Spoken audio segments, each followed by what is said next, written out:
म्हणजे थोडक्यात सायन्स विद्यार्थी तुम्ही? Yes sir. बरं.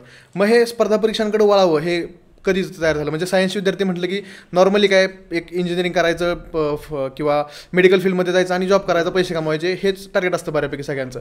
मग स्पर्धा परीक्षा करावा हे कसं काय? अच्छा, ओके. मी शाळेमध्ये असतानाच म्हणजे माध्यमिक विद्यालयामध्ये असताना आमच्या शिक्षकांनी, त्यात आर डी महाजन सर असेल, आमचे निकुंभ सर असेल, त्यांनी विद्यार्थ्यांमध्ये स्पर्धा परीक्षेबद्दल एक जागरूकता निर्माण केली होती.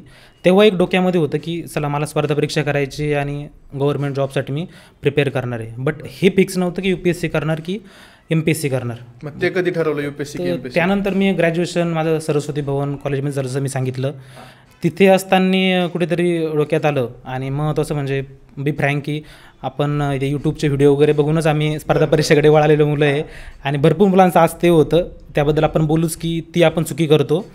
बट आम्ही ते बघून वळालो की आता UPSC करायची, 2च वर्षात IAS होईल, समथिंग काय असेल ते. बट ते ॲक्च्युली वर्क नाही झालं. आम्ही त्यानंतर तिथे आणि त्यानंतर मला रिअलाईज झालं किंवा जे असेल ते की मला समजलं की आपण UPSCसाठी बनलेलो नाही आहे.